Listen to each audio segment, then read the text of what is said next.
Good evening, everybody. Welcome to Evoke Therapy Program's broadcast. Today is Wednesday, January 16th, 2019. Tonight's webinar was originally created with the idea that while children are in treatment, oftentimes there can be a refocusing on the couple's dynamic.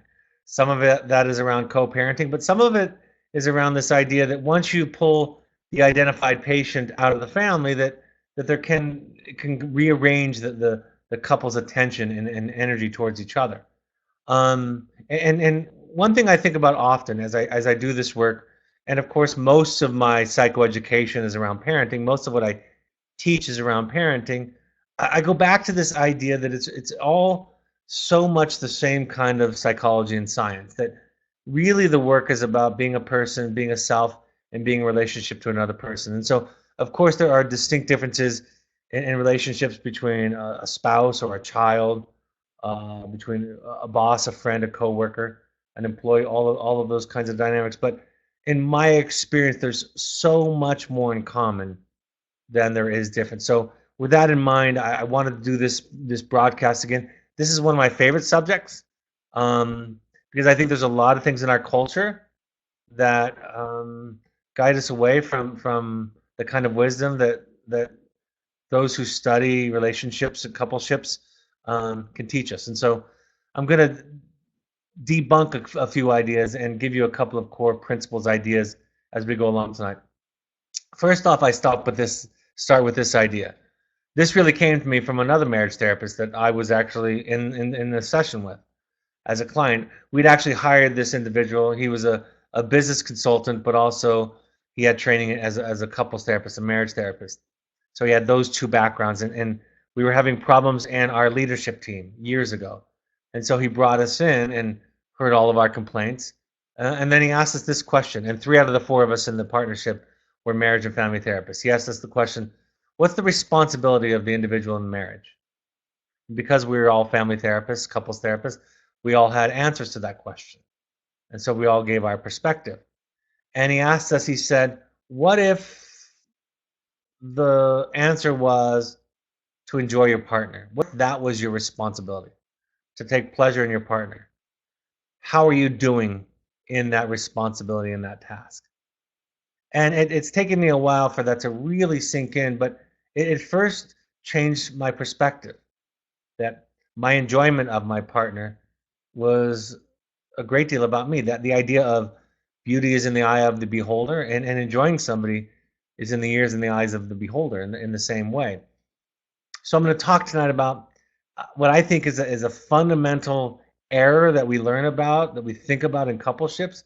This idea that it's our job to make the other person happy, right? That we're to rescue the other person. And I'm also going to talk about what I think are some fundamental misunderstandings about what intimacy is. And as we start to embark on a new kind of relationship with our partner, and we seek to have a more and more intimate relationship with them, how it's going to feel, because it doesn't feel warm and fuzzy and it feels very threatening. And then I'll talk about, again, the idea about what it means to be in a marriage and a partnership in the bigger perspective, even talking about how the roots of conflict and potential divorce, the seeds of that divorce were present in our courtship, were present in our falling in love story, which is what therapists mean when they say that the solution isn't divorce, right? The divorce may be a choice that you make as a part of your solution, but that doesn't solve anything necessarily fundamental in and of itself. There's something in you, in each of you, that needs to be worked out, that needs to be healed. I read this interesting article a couple of years ago called Why You Will Marry the Wrong Person. And it really does speak to this idea that I'm talking about tonight, about how we get into a relationship in kind of this, what some therapists will call this kind of psychotic episode that we call falling madly in love with each other. Even the term madly and madly in love hints to the fact of how crazy and irrational it can be. The author here says, compatibility is an achievement of love. It must not be its precondition. So this idea that a lot of times what draws us into each other our wounds, and that as we work those out, as we heal those, we'll become more and more capable of being in a relationship. I love this quote from Captain Corelli's Mandolin. Love is a temporary madness. It erupts like an earthquake and then subsides. And when it subsides, you have to make a decision. You have to work out whether your roots have become so entwined together that it's inconceivable that you should ever part. Because this is what love is. Love is not breathlessness. It's not excitement. It's not the promulgation, sorry, of promises of eternal passion. That it's just being in love. That's just being in love, which any of us can convince ourselves we are. Love itself is what is left over when being in love has burned away. And this is both an art and a fortunate accident. Your mother and I had it. We had roots that grew towards each other underground. And when all the pretty blossoms had fallen from our branches, we found that we were one tree and not two. So this idea of falling in love versus what love is. Falling in love is a temporary madness. It really is a separation from reality. We don't need to eat. We don't need to sleep, right? We lose ourselves. We make dramatic decisions during that madly falling in love period. And then we end up together. And then we get to know each other. And then we start to unravel the reality of what it means to be a couple. And we have to decide if we're going to stick with it in that process. For a lot of the parents that I work with, there's this period, like I said, where the identified patient is pulled out of the system, right? Sent away to treatment, enters treatment, and so it creates a new focus, a new energy, right? There's not that triangulation, right? Your anxiety can't be directed on the child's issues. It gets left just between the two of you. There's this premature empty nest for some people. It happened out of order. And I think there is a grief and a loss. You know, I hear some therapists in our field try to talk parents out of that feeling, but when you have an idea about what life is going to be like, I even heard somebody during a presentation today talking about LGBTQ individuals. You might have had a fantasy about having a cisgender heterosexual child and a traditional family, and letting go of that dream, that expectation is like grieving, and you could do that.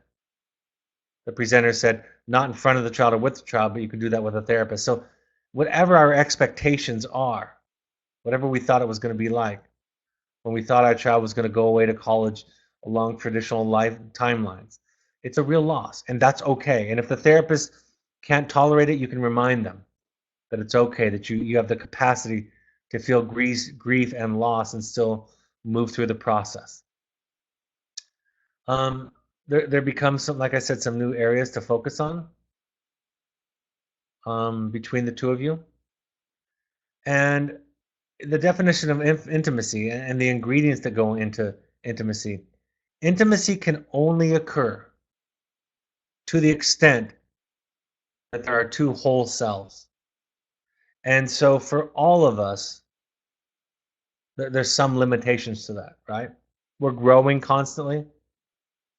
My experience is we never really arrive, but we're finding ourselves, we're developing ourselves in this process. So this idea that the task of intimacy can be created separate from individual development doesn't make a lot of sense. By definition, it requires two complete or whole selves in its ideal form. So the more we develop that, the more capable we are of intimacy. Parent-child challenges are not the cause of marital issues, but they absolutely are a force, an energy that can expose invisible fissures at the foundation of any relationships. So they expose us, those challenges. And in some ways, the child is asking for the parents to work on themselves, to work on that relationship, to focus on that unconsciously. I love this quote from a book. It comes from a larger book called Meeting the Shadow. And it's a series of essays. And Robert Bly talks about this idea. So I maintain that out of a round globe of energy, the 20-year-old ends up with a slice. Well, imagine that he meets a woman. Let's say they are both 24. She has a thin, elegant slice left also. They join each other in a ceremony, and this union of two slices is called a marriage. Even together, they do not make up one whole person.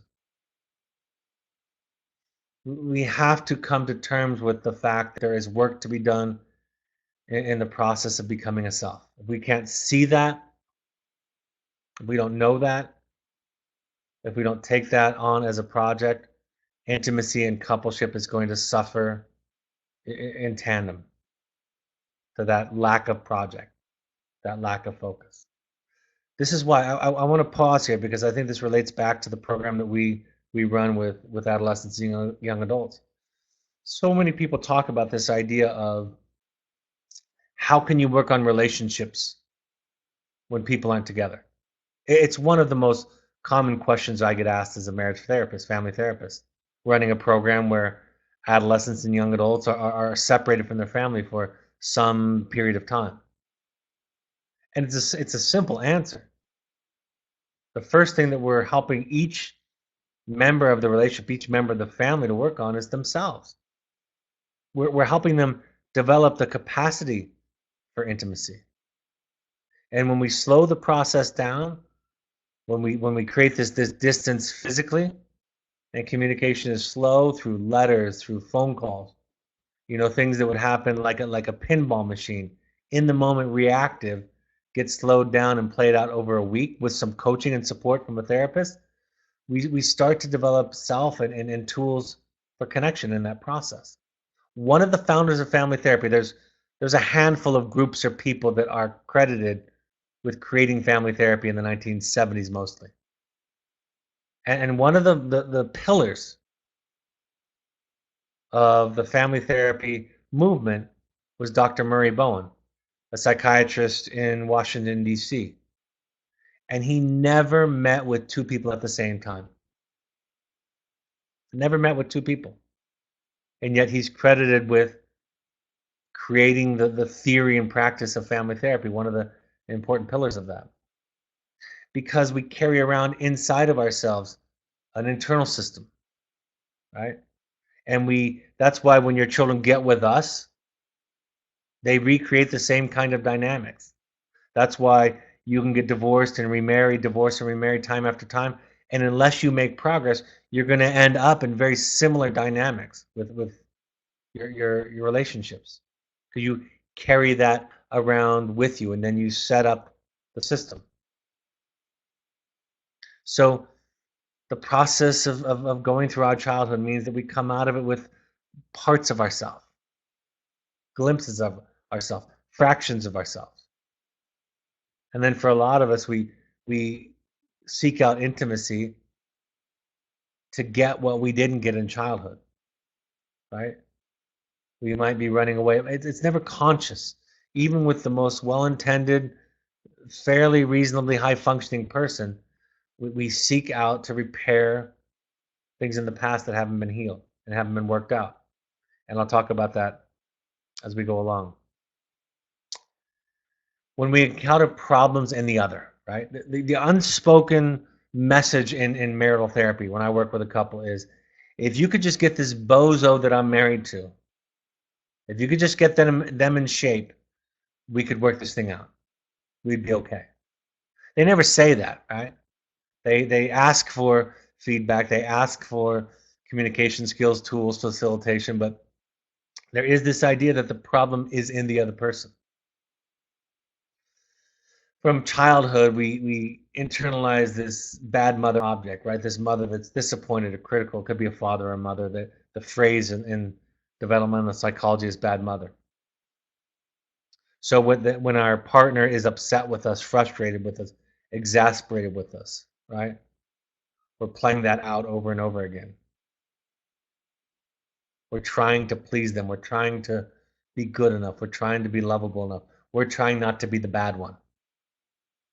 We can't tolerate the bad feeling inside. It's absolutely easier to see the wounds in our partner than it is to see our own. Right? That's almost absolutely universal. James Hollis said, more often The pathology of the parent-child relationship is calling the shots. Who in their right mind would seek out someone and say, I want you to repeat my childhood wounding. I will love you because you are so familiar. Right? There's something familiar about that partner. And in the early phases of courtship, of falling in love, it's invisible to us. Alice Miller says, when that doesn't work, we have children to give us the unconditional love and the sense of being okay, right? When our partner stops making us feel good and soothed, then we have children to do that for us. And that's why I spend so much of my time and energy trying to turn that on its head, to tell parents that children aren't there to make you feel good. Children aren't there to contain you. Children aren't there to satisfy your needs, your ego needs, your sense of feeling good. That's your responsibility. I believe it's the same in a marriage, but it's more fundamentally important and critical that it be correct in the parent-child relationship. Otherwise, we pass on those wounds. Excuse me. So we seek healing through relationship. We look to find what we didn't get. I talked about the idea of triangulation, Dr. Murray Bowen. I mentioned him earlier. He identified an emotional triangle as a way for couples, dyads, to reduce anxiety and stabilize relationships during cycles of closeness and distance. It is so easy to talk about somebody else, right? Some people fall in love over that, talking about their ex-spouses and what demonic monsters they were. A lot of people spend early years in therapy talking about that exclusively. You know, I always think that one of the most courageous steps that a client can take in therapy is to talk about the relationship between them and their therapist, sitting right across from them. That's a lot riskier. That's a lot more vulnerable. How is that going to go? Is that going to go like it did with my mother and father when I was upset with them? Is that going to go like it's gone with my friends, with my partners, my romantic partners, when I expressed frustration, anger, upset at them? So it's a great risk. And if you have an adequate therapist, they're going to be able to hold that and contain that. So we focus our energy, our anxiety on the problem child, the child that's struggling. When the child gets better or gets removed and put into treatment, then all we are left with is each other. Sometimes we're left with other children who then become sort of an identified patient. A lot of families, a lot of siblings have told me over the years, over the decades, that when their son, when their brother or sister were taken out of the family or started to get better, that they became the focus of parents' anxiety, frustration. Triangles, Bowen says, are more rigid, more stable during times of stress, and more fluid during times with lower levels of anxiety. It's a safe way and stable way to manage a relationship by not dealing with each other directly. The creation of a triangle can occur by inviting another into the dyad or by an individual sensitive to the anxiety inserting themselves into the dyad, right? The child acts out to take the focus off the couples, their parents' inadequacies in the relationship. If I can become the focus, then mom and dad are going to worry about fight with me, not with each other. Or they're going to rally together, is another way to think of it. When Salvador Minuchin, one of the other founders, considered founders of family therapy, was talking about this dynamic of triangulation, he gave it some different language, but essentially the same thing. He said, when parents are unable to resolve problems between them, they may direct their focus of concern away from themselves and onto the child, perhaps even reinforcing the maladaptive behavior in the child. And his original studies were with diabetic children, anorexic children. He could measure sugar levels, insulin levels in children based on parental conflict. There was a correlation there. He called it detouring.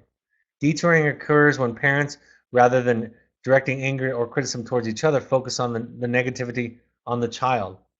And the parent-child conflict thus serves to distract from the tension in the marital subsystem.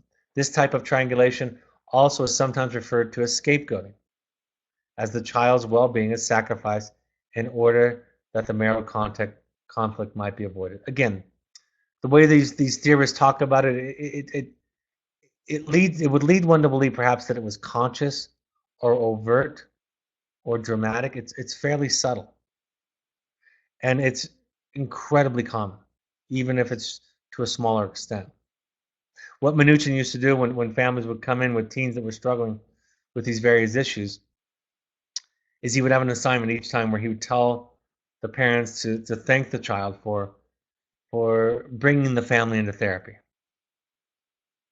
And then he would ask the parents to, on the way home, for example, buy the child an ice cream and sit down and fire them. Fire them from being the identified patient and make a commitment to the child that they were going to work on family therapy regardless of the child's level of symptomology. Right?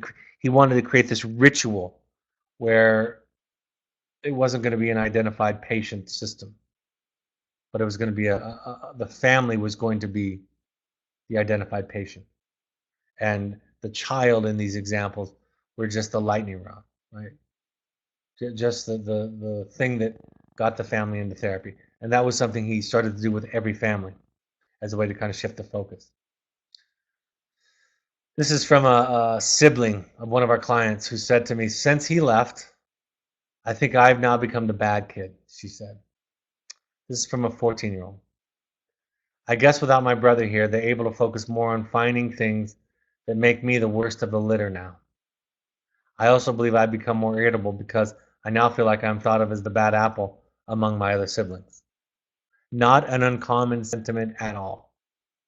Parents would probably experience that as now that we've got the brother into therapy, we had more energy and time for the other children. And so we were more observant, perhaps. That's how they would experience it.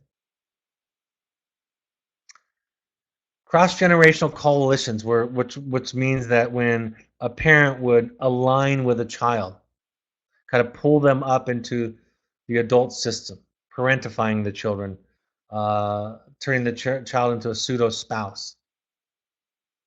Cross-generational coalitions exist when one of the parents responds to the child's needs with excessive concern and devotion, called enmeshment, while the other parent withdraws and becomes less responsive, disengagement. This is one of the most common dynamics that we see.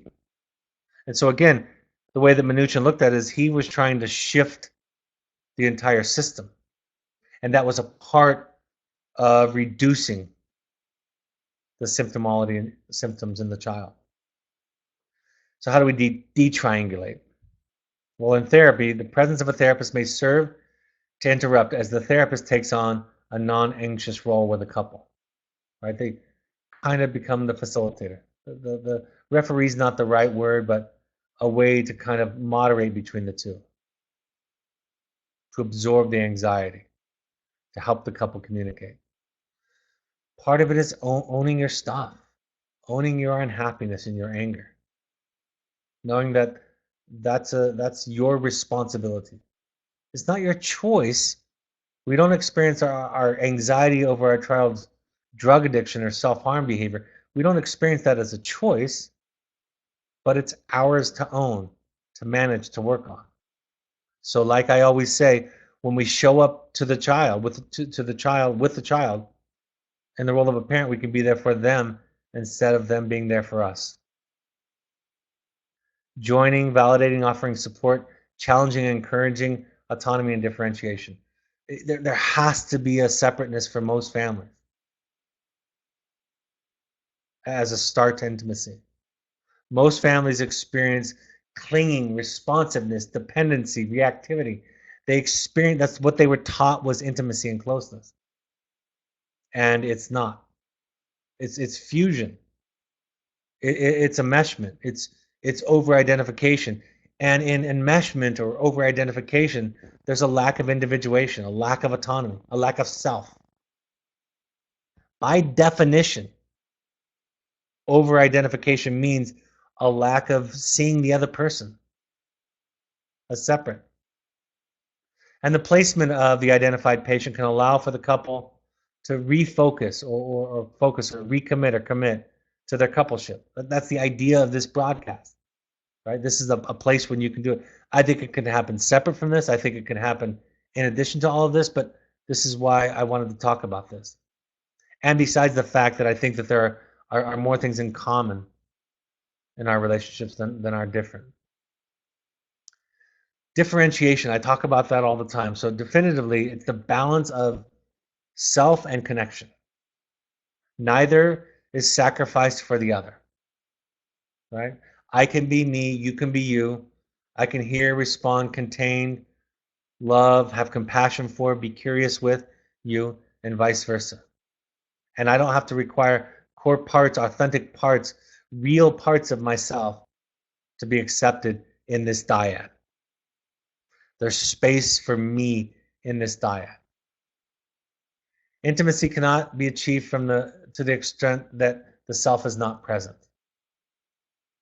And so if intimacy is requiring one of you to not be you, it's not real intimacy.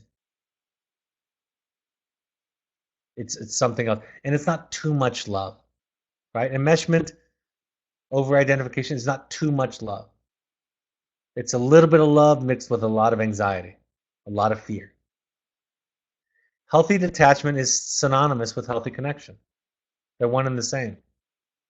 They're not different.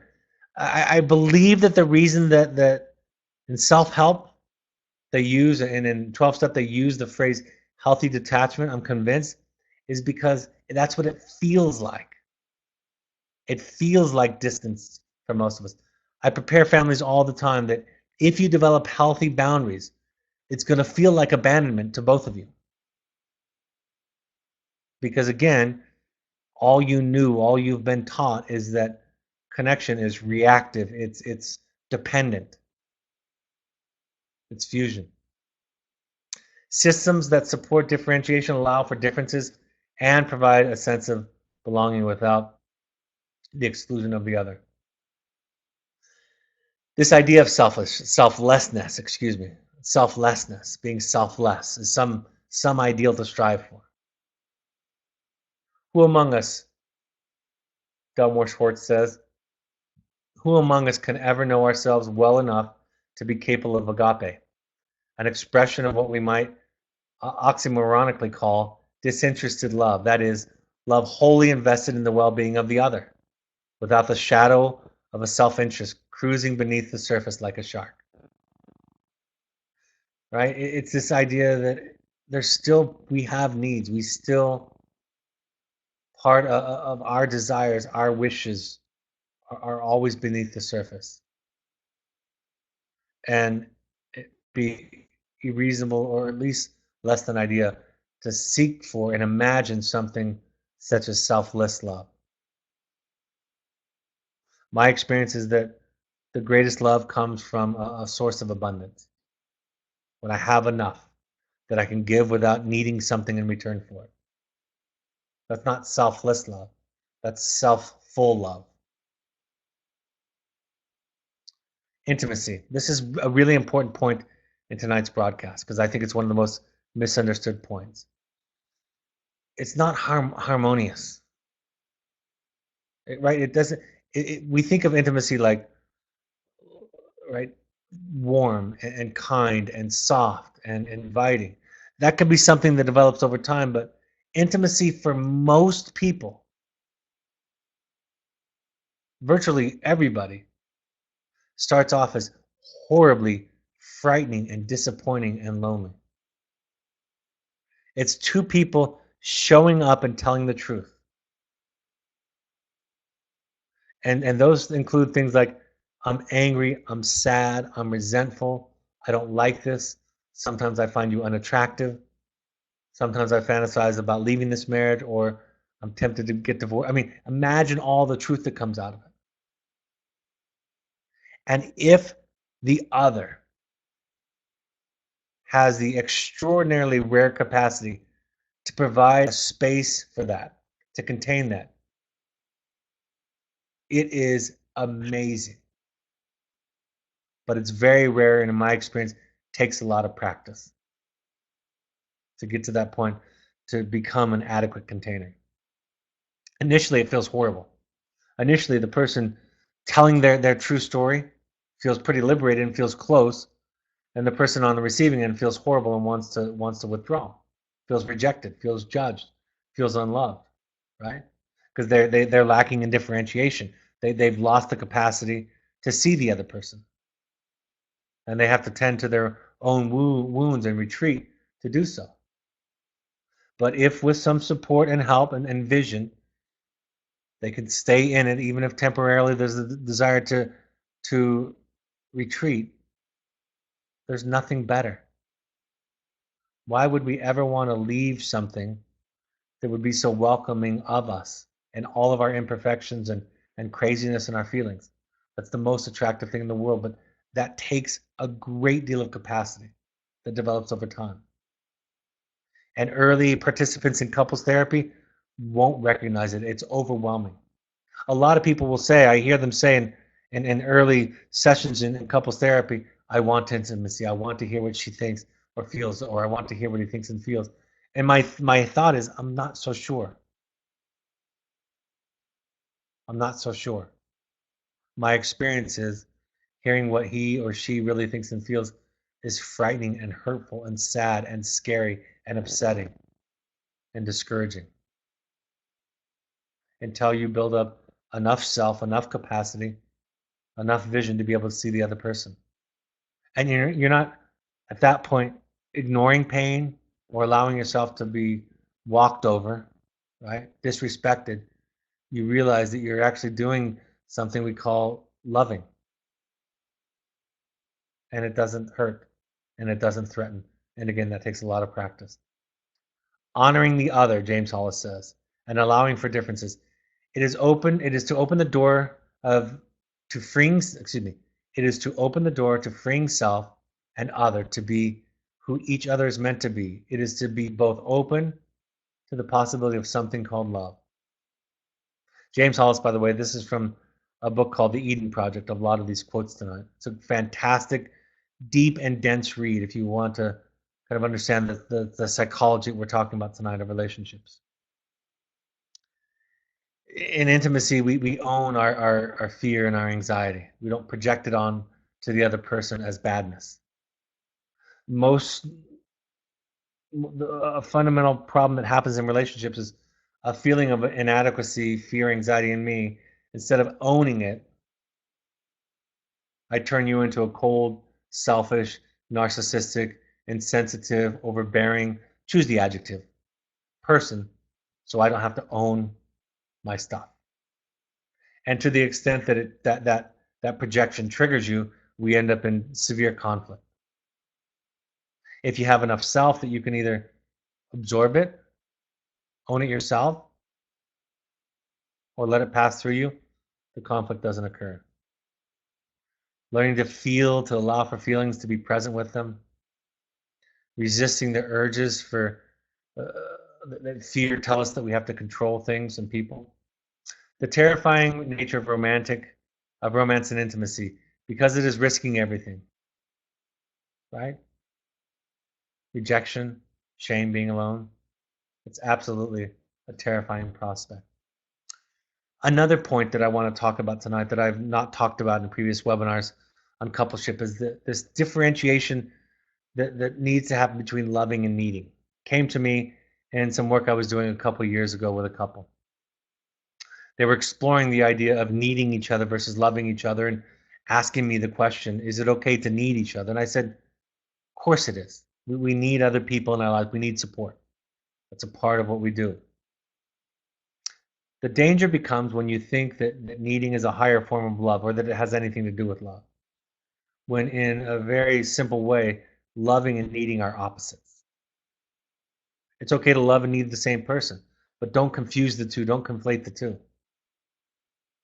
I went on to say it's critical that we learn to distinguish between loving and needing. Many think of needing as a deeper, higher form of love. Loving is a giving thing, as in, how can I help you? What do you need to feel supported? What do you need from me? Needing, on the other hand, is a taking thing. Can you do this for me? It's okay to love and need someone, but we must be able to see the difference between the two. If we do not see it and acknowledge it, a few things will occur. Feelings of resentment and abandonment will happen between the two of you. And the projection of our inadequacies will be onto the other. In other words, if my needs go unmet, if what I'm asking from you, you can't give, or I can't acknowledge that I need it, then instead of dealing with my needs, my emptiness, I'm going to make you a bad wife or a bad husband. You work too much. You don't care about me, right?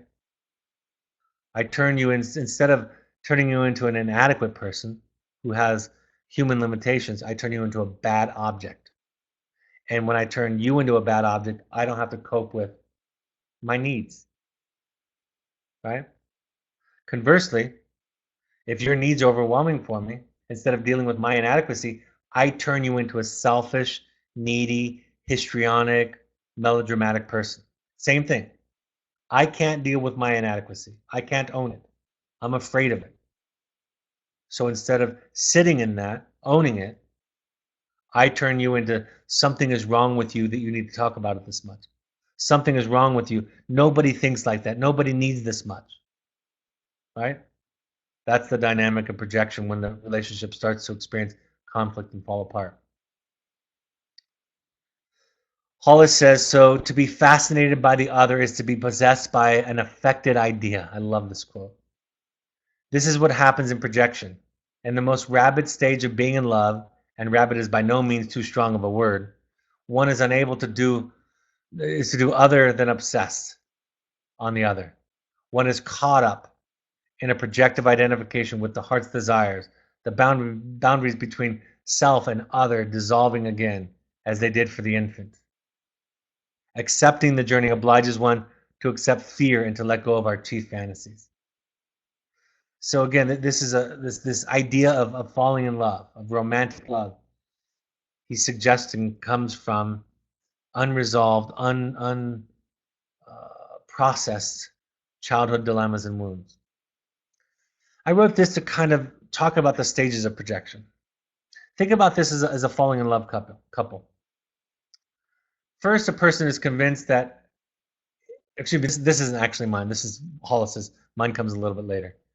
First, a person is convinced that his or her experience is truly outer, right?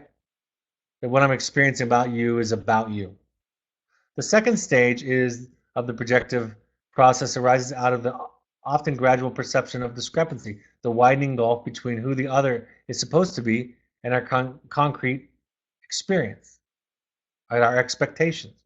The third stage of the projective process obliges a perception of this new perception of the other. The fourth stage leads one to recognize that what one perceived was actually not real, that one was not experiencing the other out there, but the other in there. And then the fifth stage requires the search for the origin of that projected energy into oneself. That's a pretty complicated way of understanding it. That's what the challenge with this book. So I'll share with you my own version of that. Before I do that, let me talk about what to do. Some of these are pretty simple. Practice healthy self-care. Don't make others responsible for our happiness. There's a great viral video that I saw of Will Smith that I've shared with some of you where he and his wife, the actor Will Smith, figured out at some point that it was not their job to make each other happy, but it was their job to go and get happy and then come to the marriage happy so they could be there for each other. And that is contrary to most people's fundamental idea of marriage. Learning to understand yourself, your history, your context is important. Listen and allow for differences. Avoid shaming, manipulation, and violence. Violence is the language of the inarticulate, right? When we can't get what we need from the other person, we become more and more aggressive, turning them more and more into the bad object. And then, of course, understanding boundaries. What Joseph Campbell said about marriage. I love this quote. I think that one of the problems, he said, in marriage is that people don't realize what it is. They think it's a long love affair, and it isn't. Marriage has nothing to do with being happy. It has to do with being transformed. And when the transformation is realized, it's a magnificent experience. But you have to submit, you have to yield, you have to give, you can't just dictate. And Hollis goes on to add, transformation is about enlargement, and enlargement generally comes from suffering. So now, my version of the projective process, I tried to kind of take Hollis's idea and make it more practically accessible to us. So imagine person one. You can put person one as the male, the female. Maybe this is two males or two females or another variation. But think of person one. In person one, there's a hole, a wound, unfinished business anxiety. So that's everybody, right? Person one finds somebody who fills that hole. It makes person one feel good, soothed, complete. That feeling is reflected back onto the other person. You are good for making me feel better. Or, in other words, I love you. Person two internalizes that feeling, that expression as, you too healed my wound. You have given me the feeling that I have been seeking, the feeling that I am enough. Or, I love you too. Person two is unable or unwilling to continue eventually, right? Just because of the human limitation, to continue being responsible, capable of responding to the person one's well-being. They fall short. Person one accuses person two of being a bad partner. They fall out of love. To get out of this process, each must take responsibility for their own happiness. They must come to the marriage happy, so when they show up, they can support the other from a position of abundance rather than need. In other words, I can't give you anything. There's no gift that exists unless I can give it freely with nothing expected in return, and vice versa. So there's this dependence, this idea that we can fix each other, this idea that I can make you happy, although temporarily it does work, rarely, almost never can be sustained, and doesn't lead to the kind of transformation that Campbell and Hollis are talking about in an evolved marriage. And then, of course, my favorite quote on the subject. I could read this every broadcast and be happy about it. I would encourage you to print this, to put it on your refrigerator, or on the corner of your mirror in your bathroom, by Gandhi. A coward is incapable of exhibiting love. It is the prerogative of the brave. Think about this with your partner. Think about this with your child. Projection, fusion, going home is easy. Loving another's otherness is heroic.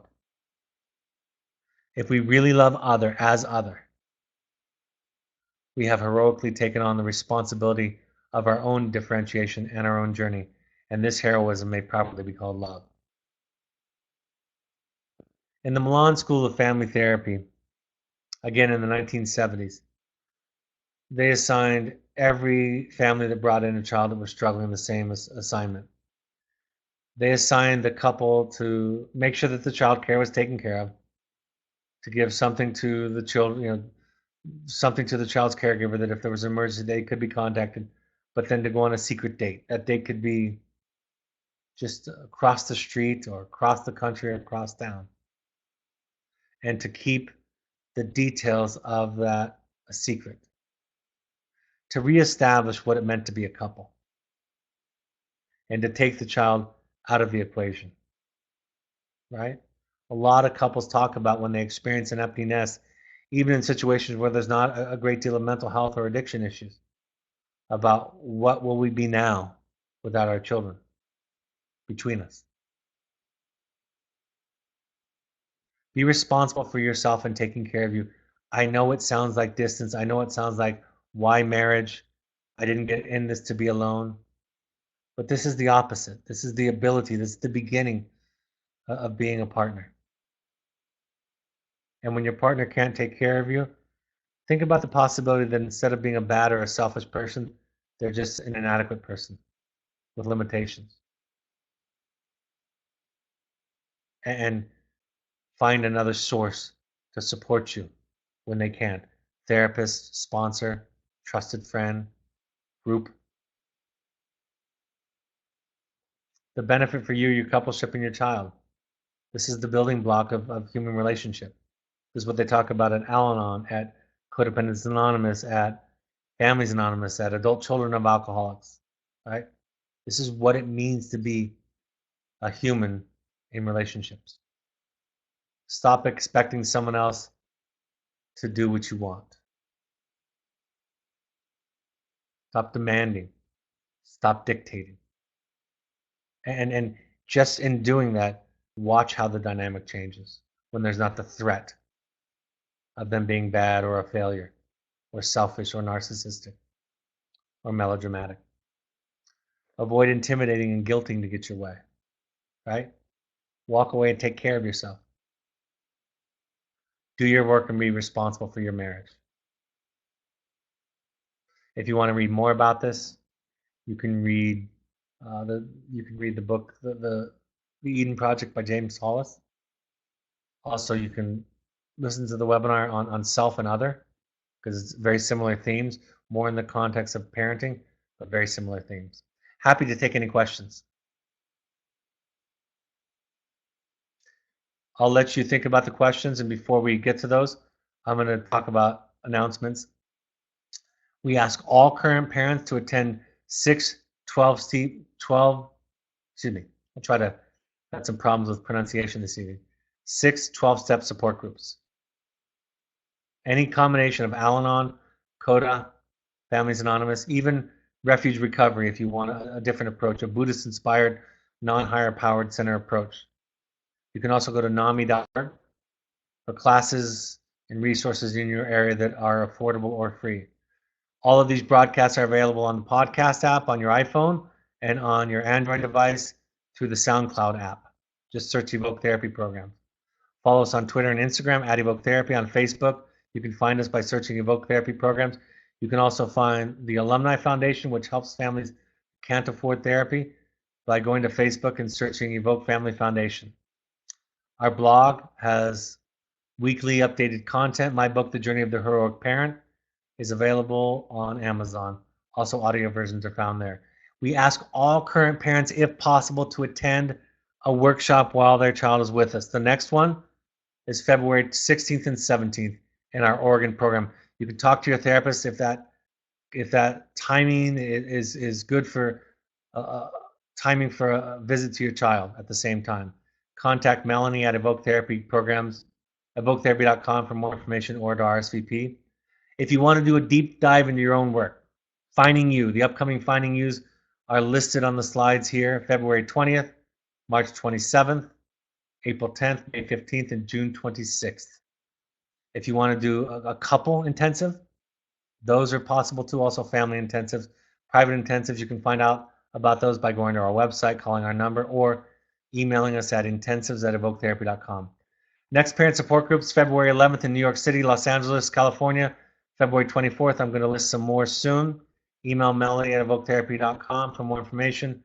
Pursuits trips are for families: high adventure, think therapy light, adventure therapy, sober fun, a great way to reconnect, recalibrate clinically. Happy to take any live questions. All right, first question. Any advice for separated couples? This might sound a little bit like a punt, but just go do your own work. If I were giving advice, both of you go to Al-Anon separately. I want to be clear. I'm not anti-divorce. There are times when divorce is necessary for the safety and well-being of individuals in a marriage. And it can be the outcome of some of this growth, right? You're allowed to do it, and you don't have to justify it to me or anybody in the world. Having said that, I found that it's also important that we understand what's going on inside of us. What was our contribution to the dynamic, to the falling in love story? Why did I fall in love with this person? And so go to Al-Anon, go to your individual therapy. My wife and I have been going to, she's been going to our therapist for 21 years. I've been going to for 20. And she's also our couples therapist. She's a rare therapist who does both.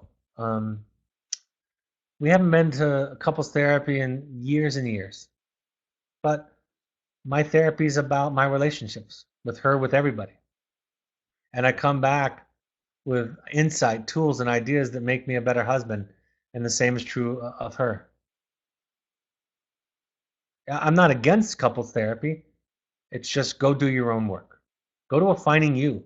My wife and I, when we were going through very difficult time in the late 2000s, we both went to our own intensive, which is what inspired me to build the Finding You program. She went first. A couple months later, I went, and it became eventually a building block for us finding each other again.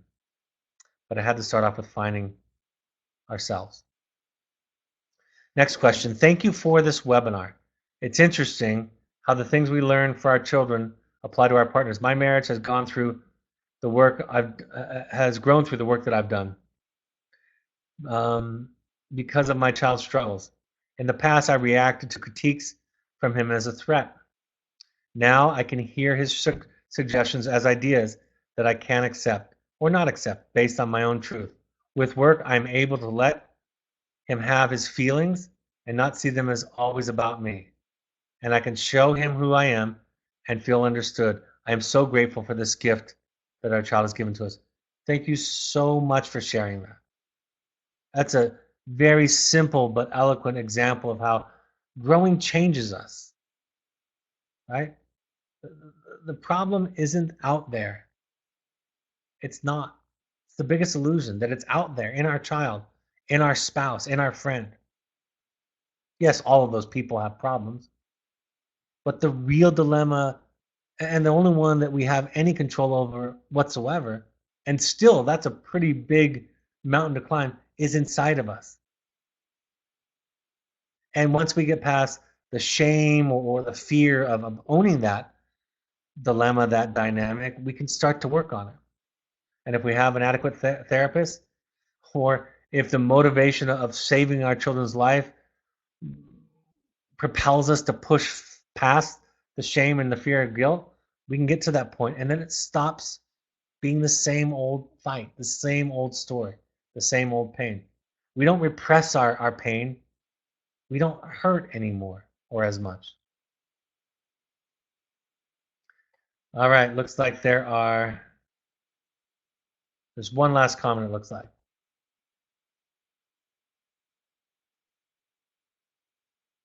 I missed it. It says, yes, I was going to ask the same question about advice for divorced couples. How do I manage setting the best expectation for my child who's currently in the program with my ex when my ex undermines everything that I put forth? Yet my son seems to side with her. In the short term, that's going to be a disadvantage. There's no doubt about that. I did a broadcast on co-parenting. I'll probably do it again sometime soon. It's a little bit different than this. Work on your side of the street. That's the answer. Stay on your side of the street. Work on you. Get your ego needs met from somewhere else because you're not going to get it from your ex. And if they're undermining the process, you're not going to get it from your child. My experience in the long run is the child recognizes when a parent is safe, when a parent is doing it for them. It takes a long time, but just it makes a difference. Just show up, do your own work, go to Alan. Imagine that your ex, if your ex is undermining, for those of you who have crazy exes, imagine them being an alcoholic and go to Al-Anon in that context. I have somebody in my life that I can't escape because we share this child who's an alcoholic, even if they don't drink. Think of them as having the same kind of crazy thinking as an alcoholic. So I need to go to this place to learn how to deal with that in my life. And it makes a difference. And after a while, you'll change. You'll feel different. You'll feel liberated. You'll feel optimistic. You'll feel hopeful. And I'll say this, in many cases, you showing up differently does contribute to the system, even your ex changing. Now, I don't want to hang that out there too explicitly because I don't want you to go to Al-Anon so that you learn tools to change them, but it can happen. But even if it doesn't, you'll still be okay. So thanks, folks. Thanks for joining us. Thanks for your comments and questions. I appreciate it. As a matter of fact, the next broadcast will be Monday, January 21st at 7 p.m. Mountain Time, where we will be talking about Al-Anon, Coda, and other anonymous meetings. And what happens there, what are the benefits, what are the steps, the traditions, how they apply to you, even if your child is not an alcoholic or a drug addict, because that's one of the biggest misconceptions about the value that these programs add to our lives. So thank you for joining us. Thank you for, on behalf of your child, for joining these, for looking at yourself, for opening yourself up to this, and have a great week, and I'll talk to you Monday. Bye-bye.